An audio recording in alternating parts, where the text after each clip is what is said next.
Salve, salve galera, como é que vocês estão? Professor Israel aí novamente, iniciando mais uma videoaula. E o tema da mesma é o quê? A ascensão do fascismo na Itália. Mais especificamente, nós vamos começar agora a falar sobre a ascensão desses regimes totalitários no contexto da Europa. Conforme vocês sabem, nós estamos ali falando do período chamado de entreguerras, entre a Primeira e a Segunda Guerra Mundial, e para compreender ali a eclosão da Segunda Guerra Mundial e o conteúdo em si, é importante a gente fazer a análise do quê? De como esses regimes totalitários foram instalados na Europa, principalmente o contexto italiano e principalmente o contexto alemão, belezinha? Mas antes da gente entrar nessa ascensão propriamente dita, é extremamente importante a gente pensar o quê? O conceito de regime totalitário.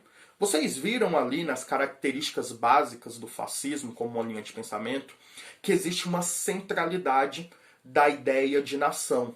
Para os fascistas, a nação é sagrada, ela está ali acima de tudo e de todos, e o nacionalismo exacerbado move as ações ali do país naquele contexto. Nós também temos uma outra característica importante, que é um partido forte, que ele é único ali naquele país, e que nós também temos o quê? Um líder carismático, o grande líder, o grande herói, o grande condutor, o grande salvador. E aí, quando nós falamos de um regime totalitário, é importante a gente ter o quê? A consciência dessa ideia de total. Quem é que vai controlar quase que totalmente esse país do ponto de vista político, do ponto de vista social, do ponto de vista econômico, do ponto de vista religioso e do ponto de vista cultural? É esse grande líder, é esse chefe, através do partido.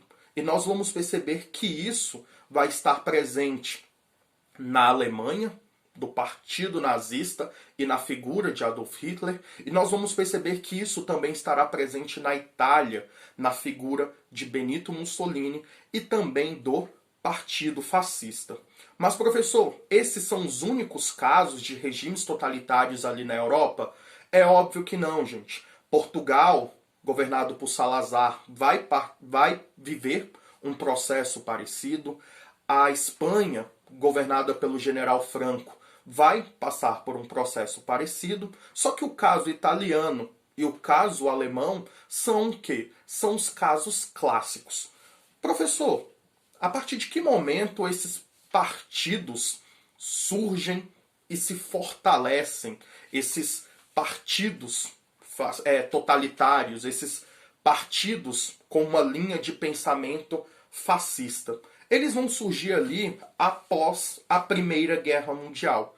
Porque, politicamente falando, após a Primeira Guerra Mundial, nós vamos ter uma bipolarização política, podemos dizer assim, entre a ascensão também do socialismo e a disputa ou a decadência das o quê? Das democracias burguesas ou das sociais-democracias.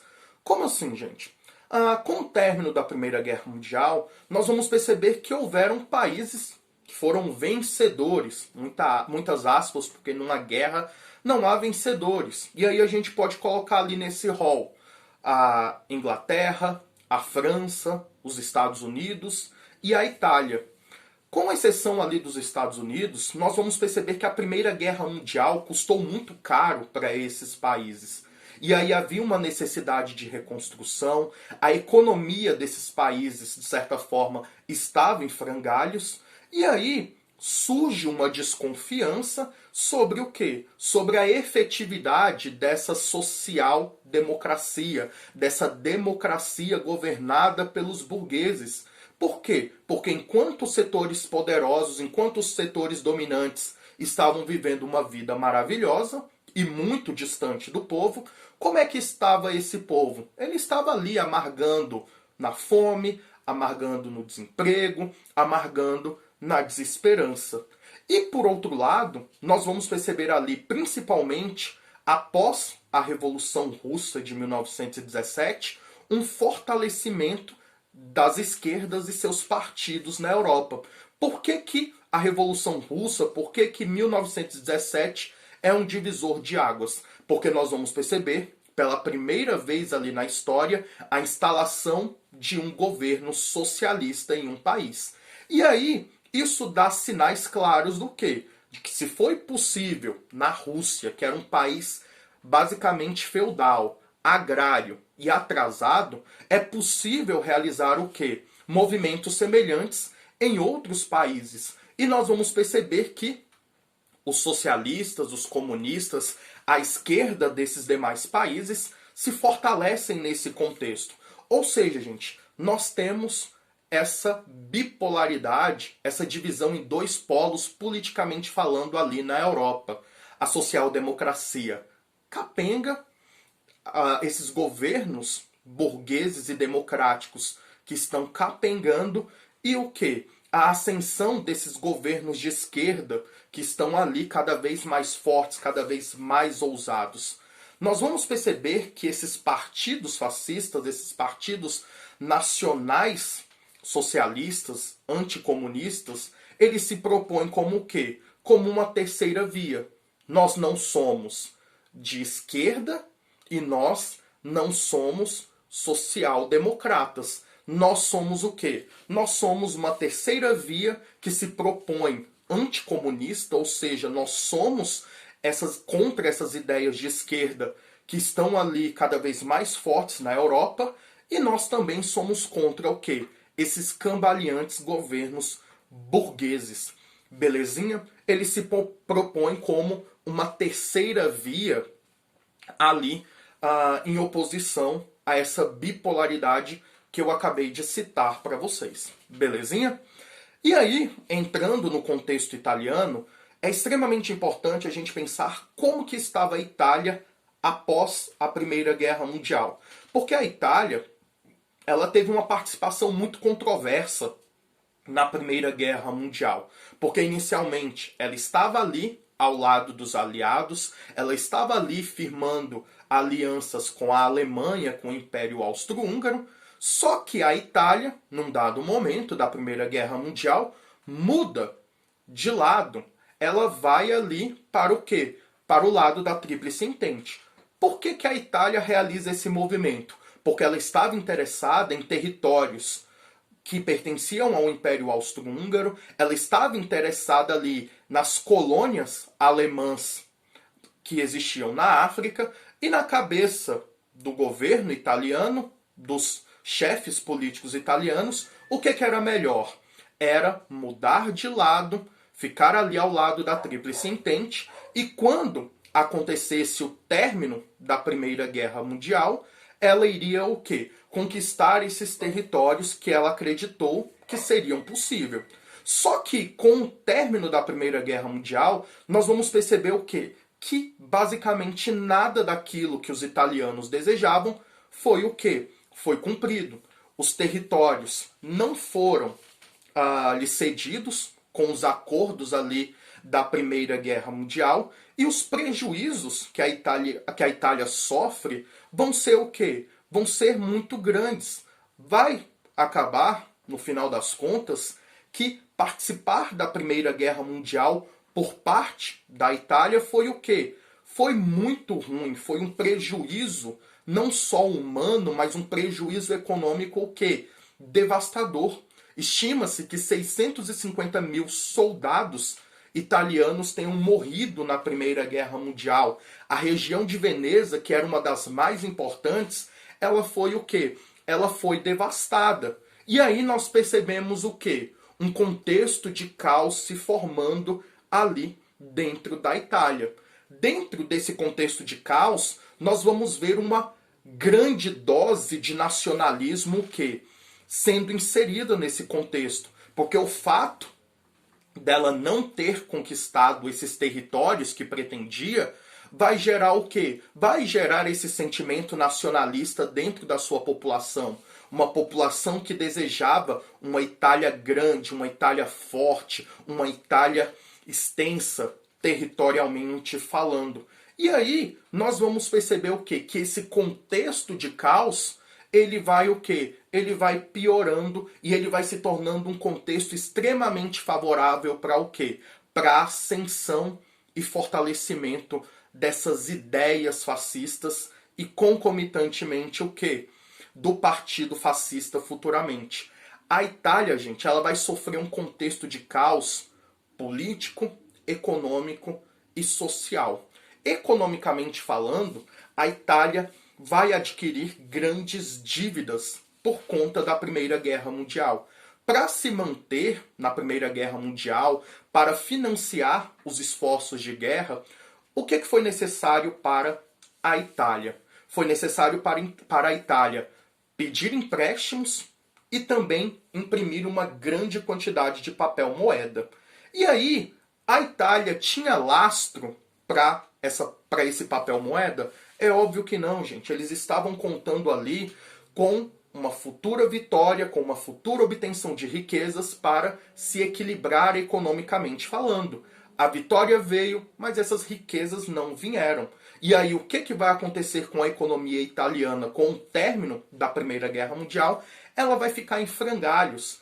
A Itália era um país endividado, a inflação ela era galopante, a moeda italiana, a lira na época, era uma moeda o quê? Desvalorizada, e quando nós temos esse caos econômico, existem os rebatimentos onde? Na política e na sociedade. Politicamente falando, o governo italiano, uma monarquia parlamentarista, uma social-democracia, se podemos chamar assim, era o quê? Era ineficaz. Ela não estava solucionando esses problemas. E do ponto de vista social, nós vamos perceber o quê? Nós vamos perceber um superpovoamento da população italiana, ou seja, tinha muita gente. Nós vamos perceber que uma grande parte da população italiana estava desempregada, principalmente veteranos de guerra que não se adaptaram à vida civil. Nós vamos perceber que se você tem um grande número de desempregados nesse país e não existe uma ajuda do Estado, o que acontece? Caos social. O desempregado, ele tem dificuldades para sobreviver, consequentemente, ele vai começar a passar fome, e é óbvio, gente, que ele não vai ficar ali sentado na varanda da sua casa, o quê? Esperando um belo dia que ele vai morrer de fome. Ele vai tomar uma atitude. E aí na Itália a gente percebeu o quê? Saques a armazéns, a mercados, a lojas. E aí quando existe esse contexto de saques, a gente percebe o quê? Que socialmente esse país não vai bem. Outra coisa que estava acontecendo era uma grande quantidade de greves, porque os trabalhadores eles percebiam o quê? Que eles trabalhavam, aqueles que tinham emprego, só que o seu salário ele não era suficiente para o quê? Para sobreviver. Como que os patrões italianos responderam? Beleza, vão fazer greve? A gente fecha as fábricas. Nem eu, nem vocês. Só que os trabalhadores italianos, em contrapartida, fizeram o quê? Invadiram fábricas, começaram a produzir por eles mesmos, com o intuito de quê? De fazer com que as empresas fossem geridas por eles e eles o quê? Conseguissem trabalhar. Só que essa ideia ela não foi muito para frente, principalmente pelo fato de que para manter uma empresa funcionando é necessário capital, o que esses trabalhadores não tinham. Consequentemente, eles tentaram buscar, como eu posso dizer, empréstimos com banqueiros, e os banqueiros italianos o quê? Se recusaram. Mas a gente percebe o quê? Que quando um trabalhador está fazendo greve, está invadindo fábrica e etc., socialmente esse país não vai bem. E quem é que estava se aproveitando também desse momento? Eram os partidos de esquerda. Estavam ali inflando as revoltas, estavam ali inflando as greves e atacando quem? Atacando o governo, atacando esse parlamentarismo que existia ali na Itália. Ou seja, gente, percebam como nós tínhamos um contexto de caos político, econômico e social. Contudo, nós vamos perceber o que também? Que nesse caos sempre existe um descontamento, sempre existe um ódio ali, direcionado a quem? Direcionado aos setores dominantes. Por quê? Porque o país está pegando fogo, seja ali nessas esferas que eu acabei de citar para vocês, só que uma coisa é fato. A maior parte da população sempre olha para os setores dominantes e se questiona: por que eu estou passando fome? Por que eu estou desempregado? Por que eu não tive reinserção depois que eu voltei da guerra? Enquanto esses setores dominantes estão ali cada vez mais ricos, estão cada vez mais poderosos, estão vivendo ali uma vida de luxo, de ostentação. Porque quando acontecem essas crises, gente, nós percebemos o quê? Que os mais afetados sempre são os mais pobres. Contudo, em várias crises, nós percebemos que os setores dominantes, os setores mais ricos, eles ficam o quê? Mais ricos, em alguns casos. E aí, uma coisa que é importante a gente ter em mente é que quando nós temos esses contextos de caos e a possibilidade da ascensão de regimes fascistas, nós vamos perceber que esses regimes fascistas, eles sempre têm o apoio do setor dominante, ou seja, da burguesia de um dado país. É algo que é claro, é algo que acaba sendo costumaz nesses processos de ascensão de regimes totalitários. A burguesia de um país, o setor dominante de um país, ele se alinha com esses fascistas.